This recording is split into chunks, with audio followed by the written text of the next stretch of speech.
नमस्कार मित्रों, मैं शर्मा सुनील ओम श्री हरि एस्ट्रोन आपका स्वागत करता हूं। जो ये देखते हैं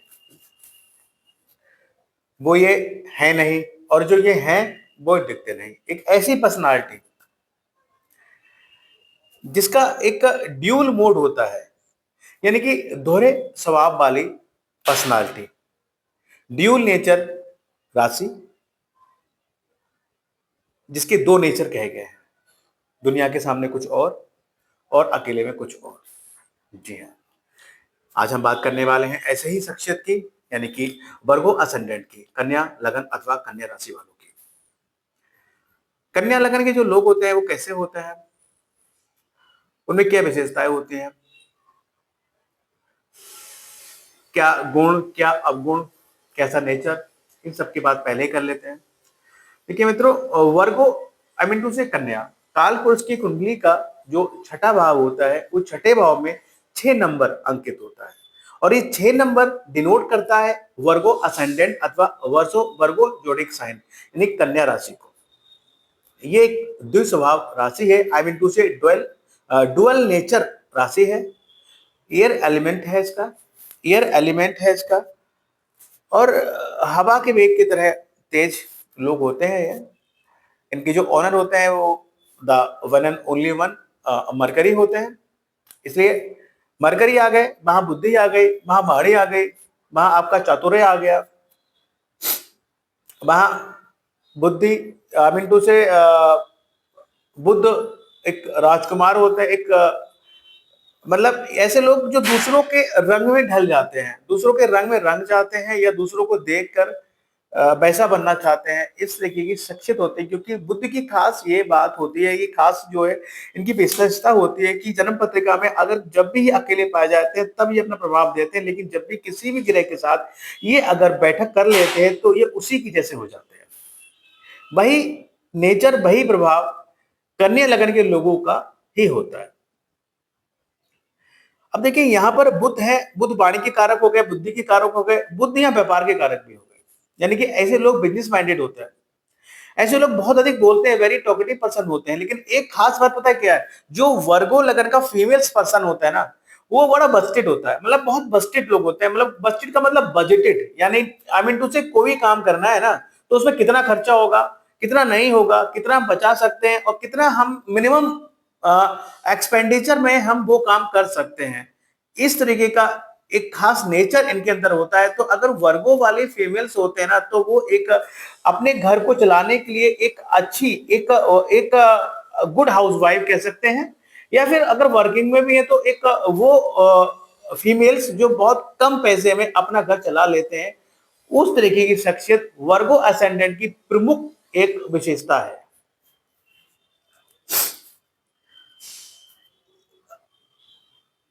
शुक्र जो आए मैं कहता यहाँ पर जो है शुक्र नीच के होते हैं, और यहाँ बुध, यानी कि बुध वो ग्रह है जो अपने ही मूल त्रिकोण राशि में उच्च का होता है, इसलिए और विशेष है। बिजनेस माइंडेड होते हैं, इनके पास ऐसे ऐसे आइडियाज होते हैं कि अगर वो अप्लाई कर देना अपने जीवन में बिजनेस में, तो जो है आसमान की बुलंदी को छू जाता है। इस तरीके की पर्सनालिटी होती है। अब साथ ही साथ मैं बात करता हूँ इनके जो नक्षत्र है, इनमें उत्तरा फाल्गुनी हो गया, हस्त हो गया, चित्रा हो गया, मंगल हो गया, चंद्र हो गया, और सूर्य हो गया। मंगल, चंद्र, सूर्य प्लस बुध, मेजर प्लेनेट का प्रभाव इनके अंदर होता है। तो इट इज अ कॉम्पैक्ट मतलब Virgo is a compact form of sun, moon, sun, moon, Mars and Mercury. मंगल से तेजी, सूर्य से नेम फेम, और आपके जो है चंद्र से गहरी सोच, ठंडकता, विनम्रता, स्वीटनेस, और बुध से व्यापार, वाणी, बुद्धि, चातुर्य, इन सब का समावेश वर्गो वालों को होता है। ये एक अच्छे आई mean to say Virgo Virgo person is a good observer. ये एक अच्छे ऑब्जर्वर होते हैं जो अपने आकलन के आधार पर आगे आने वाले 2 सालों में क्या घटित हो सकता है उस चीज के बारे में भी ये आपको बता सकते हैं। अपने साथ ही साथ ये अपने चारों ओर उनके जो चारों ओर सराउंडिंग जो भी चीजें घटित होती है उन सबकी जानकारी अपने पास रखना चाहते हैं। किसी भी मंच पर, किसी भी प्रकरण में आप इनसे अगर राय लेंगे ना, तो उनको उसकी जानकारी पहले से ही होती है, और ये वहां पर अपनी एक अच्छी राय देते हैं। बस परेशानी इतनी सी होती है कि इनका ड्यूल नेचर होता है, ये दुनिया के सामने कुछ और नजर आते हैं और पीछे कुछ और नजर आते हैं।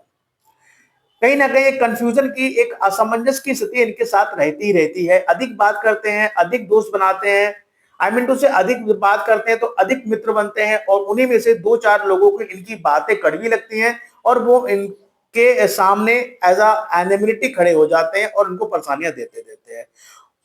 मैं हमेशा बोलता हूं वर्गों वालों के लिए कि भाई बहुत ज्यादा मत बोलिए, थोड़ा सा रिजर्व होकर बोलिए, लिमिटेड लोगों से फ्रेंडशिप कीजिए, क्योंकि शत्रु उन पे हावी होते हैं, चाहे वर्गो हो चाहे जैमिनी हो। तो इस चीज का विशेष ख्याल इनको रखना पड़ता है।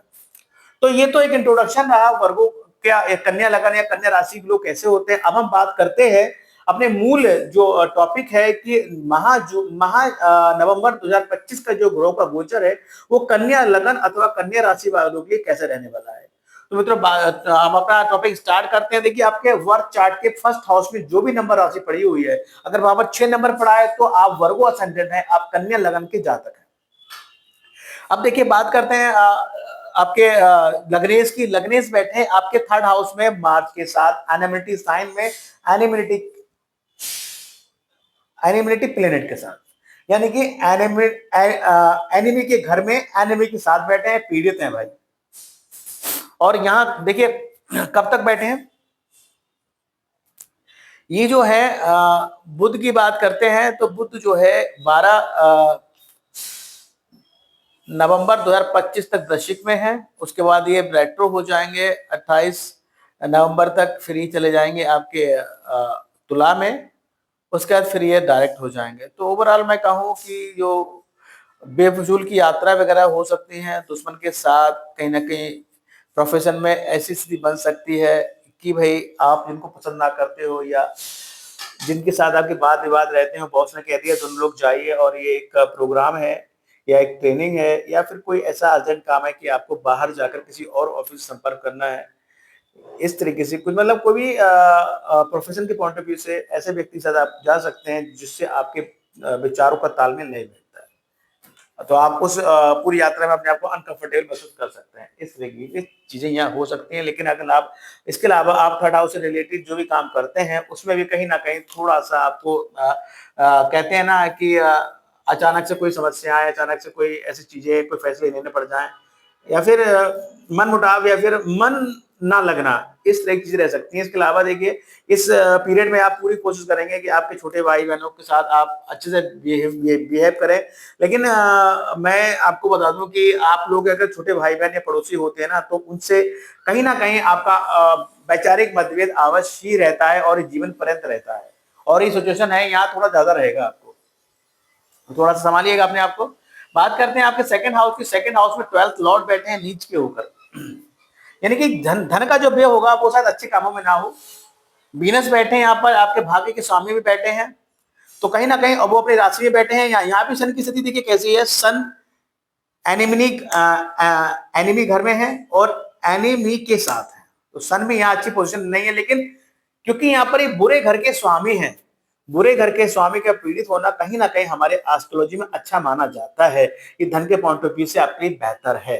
हाँ, यहाँ ये हो सकता है कि कहीं ना कहीं आपको घर से दूर जाने के योग बने, और वो योग हो सकता है उसका कारण आपकी वाइफ हो या फिर कहीं ना कहीं किसी तरीके का कोई फाइनेंस वगैरह हो, या भाग्यवश भी ये सब चीजें हो सकती हैं।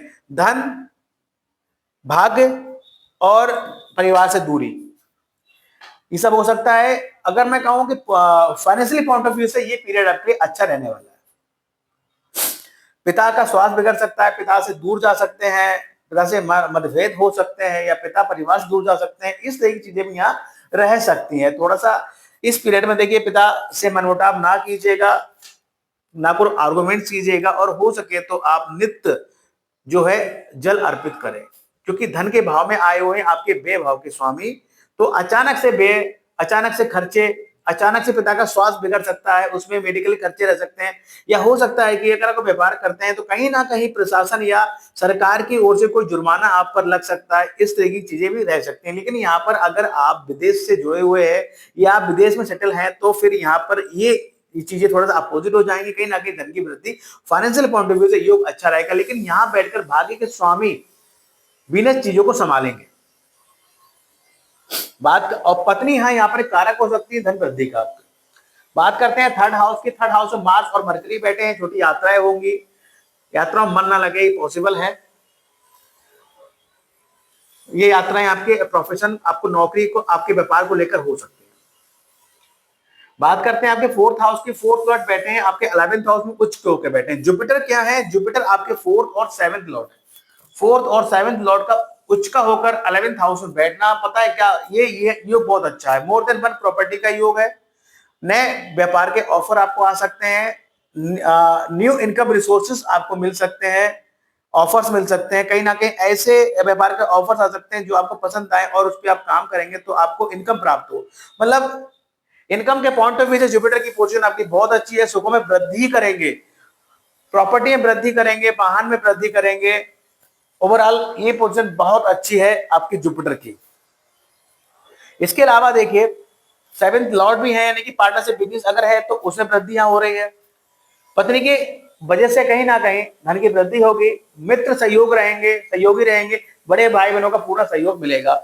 जिन लोगों का विवाह नहीं हो रहा था तो कहीं ना कहीं विवाह होने के बहुत अधिक प्रबल योग यहाँ बने हुए हैं, क्योंकि सैटर्न की पोजीशन भी अच्छी है। तो फोर्थ हाउस के पॉइंट ऑफ व्यू से या फिर यहाँ पर देखिए सेवंथ हाउस के पॉइंट ऑफ व्यू से जुपिटर की पोजीशन बहुत अच्छी है, क्योंकि सैटर्न यहाँ बैठे हुए हैं जो कि आपके पंचम भाव के स्वामी सप्तम भाव में बैठे हैं। सैटर्न पंचम भाव के स्वामी होकर सप्तम भाव में बैठना अच्छी बात है, प्रेम विवाह का योग तो बना रहा है। लेकिन सैटर्न जब भी बैठते हैं आपके सेवंथ हाउस में, अब अगर आप मैरिटल है तो कहीं ना कहीं आपकी मैरिटल लाइफ में इश्यू पैदा करते हैं। लेकिन चूंकि यहाँ पर सेवंथ लॉर्ड की पोजीशन बहुत अच्छी है तो वो आप इतने कैपेबल रहेंगे कि उन चीजों को खुद ही आप हैंडल कर लेंगे, सॉल्व कर लेंगे। बात करते हैं पंचम भाव की। पंचम भाव बता दूंगा, पंचम भाव बैठे हैं आपके सेवंथ हाउस में। अगर आप स्टूडेंट हैं, पढ़ाई वगैरह करते हैं तो देखिए ऑब्वियसली जहां भी दस राशि पड़ी होती है वहां सैटर्न आपसे मेहनत कराते हैं, तो आप मेहनत तो करेंगे। एक्चुअली आप वाइफ वर्थ ही मेहनती होंगे, आपको मतलब पढ़ाई के क्षेत्र में आपको खूब मेहनत करनी होगी। और चूंकि सैटर्न की पोजीशन अच्छी है, क्योंकि त्रिकोण के स्वामी केंद्र बैठा है और साथ में जुपिटर भी बैठा हुआ, तो थोड़ी मेहनत के बाद आपको जो है अपार सफलता मिलेगी अपने पढ़ाई के क्षेत्र में। हो सकता है कहीं ना कहीं कोई ऐसे रिसोर्सेस मिल जाए कि आपने कोई थीसिस लिखी है और वो एकदम सेल आउट होना शुरू हो जाए, आपको धन अर्निंग शुरू हो जाए, मित्रों का सहयोग मिलेगा, पढ़ाई में बड़े भाई बहनों का सहयोग मिलेगा। ओवरऑल पढ़ाई के पॉइंट ऑफ व्यू से योग अच्छा है। प्रेम लव अफेयर्स के पॉइंट ऑफ व्यू भी होने के बहुत चांसेस, मेजर चांसेस हैं, क्योंकि 11th जो लॉर्ड है वो वहां पढ़ा रहा है चीजों को, ठीक है। और वो कहीं ना कहीं अगर जुपिटर की अगर हम बात करते हैं तो जुपिटर कहीं ना कहीं सेवंथ एस्पेक्ट से पंचम भाव को देख रहा है, तो आपके लव रिलेशनशिप में भी वृद्धि करेगा, आपकी पढ़ाई में भी आपकी वृद्धि करेगा। और कह लीजिए कि संतान है, अगर आप बेबी प्लान करने की सोच रहे हैं तो ये पीरियड बहुत अच्छा है। यहाँ पर जुपिटर है वो दिसंबर से 4 या 3 तक रहने वाले हैं, 4 दिसंबर तक रहने वाले हैं। ये 4 दिसंबर तक का पीरियड बहुत बेहतर जाने वाला है आपका।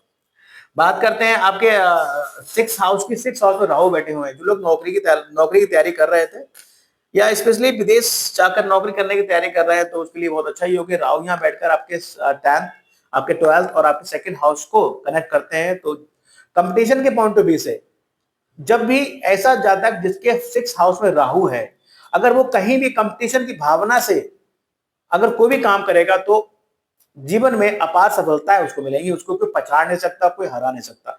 तो अगर आप कंपटीशन की तैयारी कर रहे हैं तो जो पीरियड है 15 दिसंबर 2026 तक का आपके लिए गोल्डन पीरियड होगा। राहु आपके हाथ में एक अच्छी नौकरी दे देगा, ये जान लीजिए। इस पीरियड में आप शत्रु पर हावी रहेंगे, लोन वोन लेने का है वो भी हो जाएगा।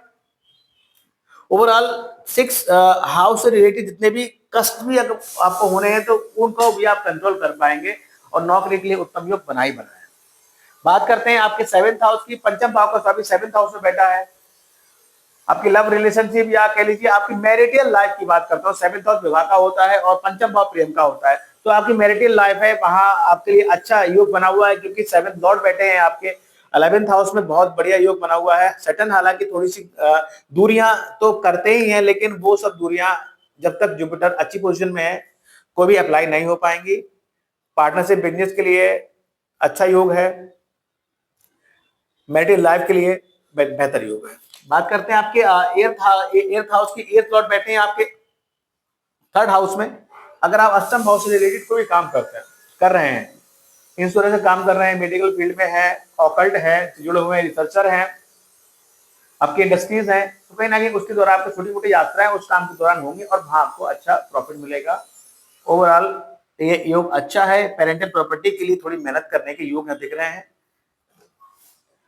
बात करते हैं आपके नाइन्थ हाउस की। नाइन्थ लॉर्ड बैठे हैं आपके सेकंड हाउस में। भाग्य के द्वारा धन की प्राप्ति, यानी कि फाइनेंशियल पॉइंट ऑफ व्यू के फाइनेंशियल रिसोर्सेस में भाग का पूर्ण सहयोग।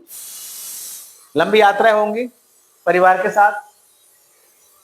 इसके अलावा हायर एजुकेशन वगैरह अगर लगे हुए हैं तो वो भी सक्सेस होते हुए दिख रहा है, क्योंकि यहाँ से जो है थोड़ा सा आसपास लगेगा क्योंकि छठा भाव है, लेकिन ओवरऑल चीजें समझ जाएंगी। लेकिन यहाँ पर एक चीज और है, देखिए यहाँ पर हाँ नहीं, हायर एजुकेशन में थोड़ी सी गड़बड़ी है। कैसे है, देखिए नाइन्थ हाउस जो है, एक तो आपकी बड़ी यात्राओं का भाव है, ठीक है, और आपकी हायर एजुकेशन का भाव है, आपके पिता का भाव भी है। पिता के स्वास्थ्य में कमी दिख रही है, उनको बीमार हो सकते हैं, क्योंकि देखिए जो सन है वो आपके 12th लॉर्ड है, वहां केतु ऑलरेडी विराजमान है, तो केतु आ गया, कनेक्ट कर दिया आपके 9th लॉर्ड को, तो हायर एजुकेशन में रुकावट यहाँ दिख सक रही है। बड़ी यात्राएं करेंगे तो कहीं ना कहीं उसमें व्यवधान हो सकते हैं, पिता का स्वास्थ्य बिगड़ सकता है, कहीं ना कहीं हानियां होने के चांसेस हैं, अलगाव पिता से हो सकता है, पिता दूर जा सकते हैं परिवार से, इस तरह की चीजें यहाँ रह सकती है। तो थोड़ा सा यहाँ पर आपको अलर्ट रहना पड़ेगा। लेकिन वीनस वहां पर रहकर चीजों को संभालेंगे क्योंकि अपना ही घर है उनका, बैठे हुए हैं। लेकिन सन जो द्वादश भाव के स्वामी है, हानि होने के चांसेस तो यहाँ पर है ही है, मैं बता चुका हूँ। तो थोड़ा सा इस चीज का ध्यान रखिए। केतु आपके 12th हाउस में है। केतु क्या करता है, केतु चीजों से आपको डायरेक्ट करता है, केतु दूरियां बनाता है, केतु अलगाव करता है। पंचम भाव 5 नंबर राशि पिता को इंडिकेट करती है, आपके नेम आपके फेम को इंडिकेट करती है। और थोड़ा सा कहीं ना कहीं अगर ज्यादा ही दिक्कत अगर आपको इस फील्ड में इस वे में लग रही है, फील हो रही है, तो आपको करना क्या है, आपको कहीं ना कहीं 12th हाउस से कनेक्ट होना पड़ेगा, वरना चीजें बिगड़ सकती हैं, समस्या हो सकती है बड़ी। आप हायर एजुकेशन कर रहे हैं, वहां आपको ऐसा लग रहा होगा, समय आने पर आपको लगेगा कि यार छोड़ देते हैं यार, अपने बस की नहीं है, या फिर रीजन पिता का स्वास्थ्य भी हो सकता है। तो कहीं ना कहीं इस तरह की चीजें लगे तो आप एकदम से निर्णय मत लीजिएगा। आपको करना क्या है, आप 12th हाउस से आप जुड़िए, 12th हाउस से रिलेटेड चीजें करिए, कहीं ना कहीं आपको उसमें राहत दिखाई देगी। बात करते हैं आपके 10th हाउस की। देखिए आपके लिए योग कारक है बुध कह गए, जो कि आपके लग्नेश भी है और आपके 10th लॉर्ड भी है।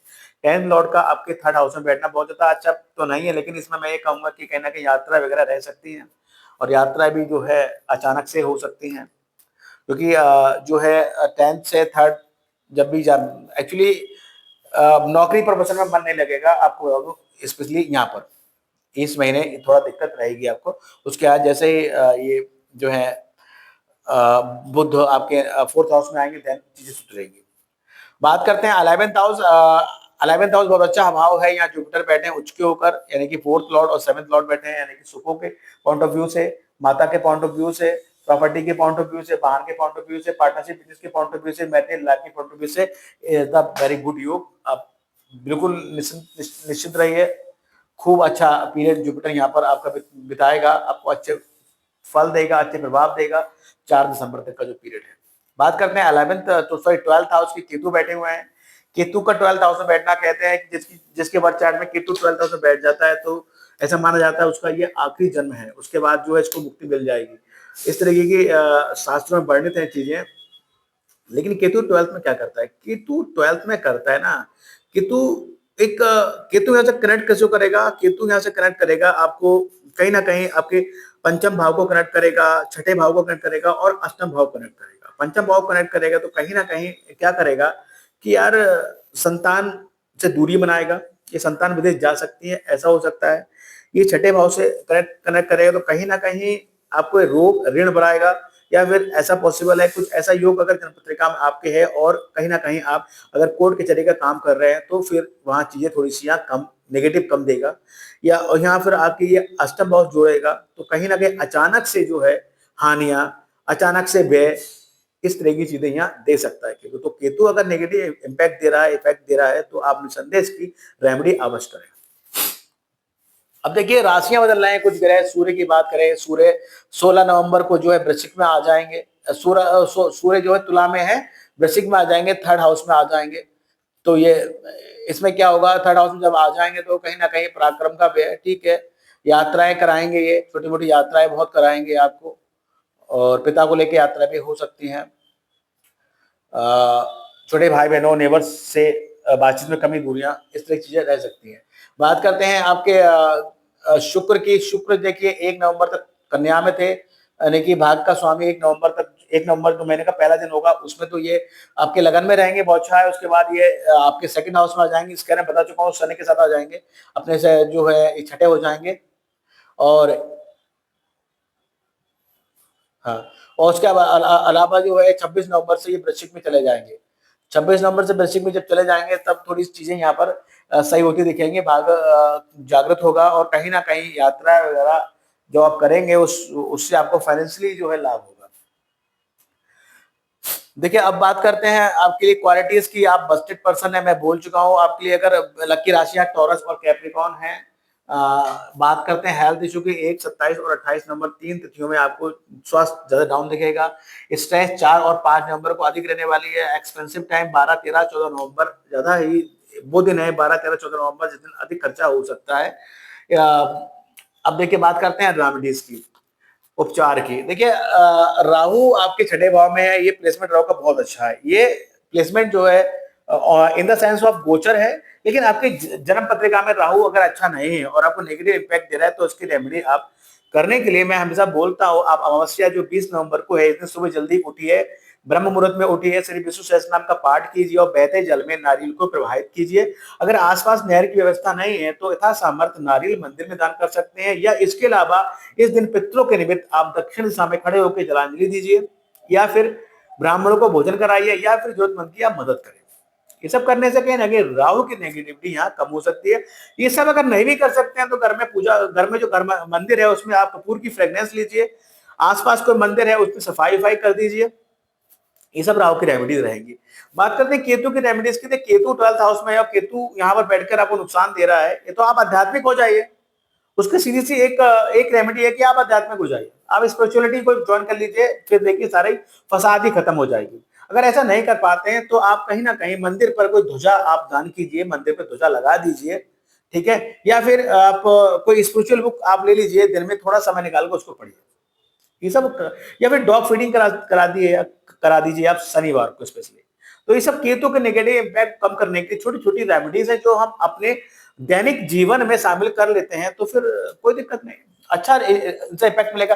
प्रदोष की बात करते हैं, 3 नवंबर और 17 नवंबर को प्रदोष व्रत है।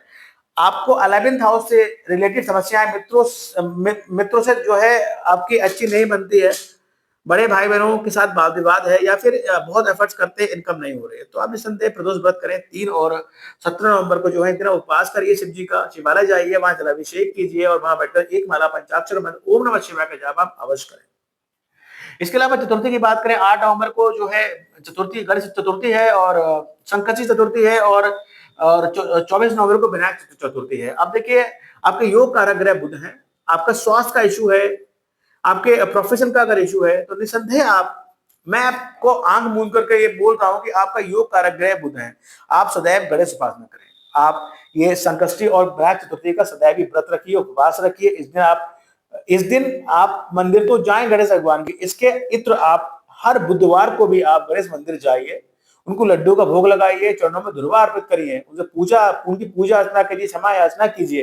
तो देखिएगा कहीं ना कहीं आपका स्वास्थ्य बहुत प्रबल बढ़िया रहेगा, और कहीं ना कहीं प्रोफेशन में भी आपको मान सम्मान, आपकी प्रोग्रेस निश्चित तौर पर होगी। तो गज केसरी योग 2, 10, 17 और 25 नवंबर गज केसरी योग लग रहा है। गज केसरी योग के बारे में तो मैं हमेशा बोलता हूँ कि जिन जातक जातिकाओं की जन्म पत्रिका में गज केसरी योग विद्यमान होता है, वे जातक और जातिकाएं बहुत थोड़ी सी मेहनत से आकाश की बुलंदी को छूते हैं। आर्थिक संपन्नता हो गई, आर्थिक समृद्धि हो गई, करियर में सफलता हो गई, ज्ञान में वृद्धि हो गई, आपके बुद्धि अच्छा रूप से काम करे, सोशल स्टेटस आपका अच्छा रहे, सुखी जीवन, मतलब ये सारी जो चीजें हैं, जो मेन में जीवन की चीजें हैं, एक व्यक्ति के अगर उनकी जन्म पत्रिका में ये योग विद्यमान होता है ना, तो बहुत आसानी से उसको ये प्राप्त हो जाती है। देव उठनी एकादशी 1 नवंबर को है। चतुर्मास का समापन इस दिन हो जाएगा और हमारे सनातनी धर्म में जो अब तक विवाह अथवा अन्य मांगलिक कार्य जो वर्जित थे, 2 नवंबर से वो सारे कार्य होने शुरू हो जाएंगे। और देखिए, आप लोगों के विवाह का योग भी यहाँ पर बना हुआ है। जिन लोगों का विवाह नहीं हो रहा था वर्गों वालों के लिए, तो अच्छे ऑफर्स आ सकते हैं और विवाह हो सकता है। अब देखिए, बात करते हैं स्टोन की। पन्ना डायमंड आप पहन सकते हैं, लेकिन मैं सदैव फिर ये बोलूंगा कि स्टोन धारण करने से पूर्व अपनी पत्रिका का एक बार एक अच्छे एस्ट्रोलॉजर से एनालाइजमेंट करा लें और एडवाइस ऑन एस्ट्रोलॉजी आप कोई भी स्टोन धारण करें। उपासना की बात करूं, आप शिव जी की उपासना कीजिए, गणेश जी की उपासना कीजिए, विष्णु जी की उपासना कीजिए, बहुत बेनिफिशियल है आपके लिए। तो एक छोटा सा एक क्या कहते हैं, एक प्रोडक्शन था जून 2025 का। जो ग्रहों का गोचर है वो कन्या लगन या वर्गो असेंडेंट के लिए कैसे रहने वाला है। जिन लोगों को वीडियो पसंद है उसको लाइक कीजिएगा, और जो लोग हमारे चैनल को सब्सक्राइब अभी तक नहीं किए, तो आई रिक्वेस्ट यू कि आप हमारे चैनल को सब्सक्राइब करें। साथ ही साथ आपसे एक रिक्वेस्ट ये भी है कि भाई, आपके संपर्क में जो भी लोग कन्या राशि अथवा कन्या लगन के लोग हैं, उनको ये वीडियो फॉरवर्ड करें, ताकि वो जाने नवंबर 25 का जो ग्रहों का गोचर है वो क्या उनसे चाह रहा है, या कैसे उनको अपनी प्लानिंग करके रख रहे हैं। तो thank you very much. Radhe Radhe, जय माता दी।